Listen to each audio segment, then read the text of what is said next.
తాజాగా తెలంగాణ రాష్ట్రంలో ఒక యూట్యూబ్ ఛానల్ కు సంబంధించిన ఒక మిత్రుడు జర్నలిస్ట్ శంకర్ పై గుర్తు తెలియని వ్యక్తులు దాడి చేయడం జరిగింది. న్యూస్ లైన్ అనే ఒక యూట్యూబ్ ఛానల్, అలాగే తెలంగాణ అనే సోషల్ మీడియా దినపత్రికలో ప్రభుత్వానికి వ్యతిరేకంగా వార్తలు రాస్తుంటారు జర్నలిస్ట్ శంకర్. అయితే బీఆర్ఎస్ పార్టీకి అనుకూలంగా వార్తలు రాసే జర్నలిస్ట్ శంకర్ పై గుర్తు తెలియని వ్యక్తులు నిన్న రాత్రి దాడి చేయడం జరిగింది. దానికి సంబంధించిన కొన్ని వీడియోలు కూడా సోషల్ మీడియాలో వైరల్ గా మారాయి.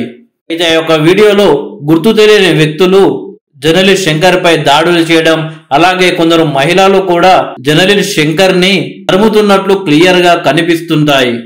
అయితే జర్నలిస్ట్ శంకర్ మీద దాడి జరిగిన విషయంలో వివిధ రకాలుగా సోషల్ మీడియాలో న్యూస్ చక్కర్లు కొడుతుంది. తెలంగాణలో జరిగిన అంశాన్ని ఇటు ఆంధ్రప్రదేశ్ లో కూడా రాజకీయంగా వాడుకుంటున్నారు కొందరు నాయకులు. ఏకంగా వైఎస్ఆర్సీపీ పార్టీ అయితే జనసేన తెలుగుదేశం పార్టీ ఇద్దరు కలిసి జర్నలిస్ట్ శంకర్ పై దాడి చేయించారు అని వైఎస్ఆర్సీపీ జరుగుతుంది. నిజానికి జర్నలిస్ట్ శంకర్ తెలంగాణ రాష్ట్రానికి చెందిన వ్యక్తి. తెలంగాణ రాష్ట్ర రాజకీయాల గురించి ఎక్కువగా స్పందిస్తుంటారు. ముఖ్యంగా అధికార పార్టీ అయిన కాంగ్రెస్ పార్టీకి వ్యతిరేకంగా వార్తలు రాస్తుంటారు. అలాగే గులాబీ పార్టీకి అనుకూలంగా వార్తలు రాస్తుంటారు.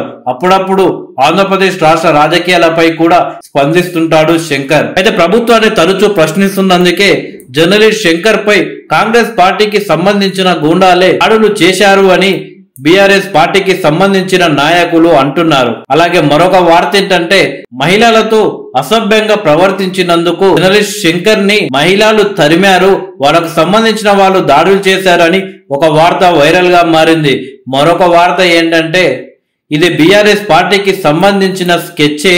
బీఆర్ఎస్ పార్టీకి సంబంధించిన వాళ్ళే కాంగ్రెస్ పార్టీ ప్రభుత్వంపై మరింత పదునుగా వార్తలు రాయాలి, ప్రభుత్వాన్ని బద్నాం చేసే ప్రయత్నం చేయాలి అని కొందరు బీఆర్ఎస్ పార్టీ నాయకులు శంకర్ ని కోరగా శంకర్ దానికి నో చెప్పడంతో బీఆర్ఎస్ పార్టీ వాళ్ళే శంకర్ పై దాడి చేసి కాంగ్రెస్ పార్టీ వాళ్ళు ప్రభుత్వానికి వ్యతిరేకంగా వార్తలు రాస్తున్నందుకు శంకర్ పై కాంగ్రెస్ పార్టీ నాయకులే దాడి చేశారు అని అపోహ సృష్టిద్దాము అని బీఆర్ఎస్ పార్టీ గుండాలే ఈ ప్రయత్నం చేశారు, బీఆర్ఎస్ పార్టీకి సంబంధించిన వాళ్ళే శంకర్ పై దాడి చేశారు అని మరొక వార్త సోషల్ మీడియాలో వైరల్ గా మారింది. మొత్తానికి ఏదైతే ఏమి శంకర్ పై జరిగిన ఈ దాడిని అన్ని పార్టీలు రాజకీయంగా వాడుకుంటున్నాయి. గతంలో కూడా బీఆర్ఎస్ పార్టీ తెలంగాణ ఉద్యమంలో ఇలాంటి వేషాలే వేయడంతో తెలంగాణ ప్రజలకు కూడా బీఆర్ఎస్ పార్టీ పైనే అనుమానం కలుగుతుంది.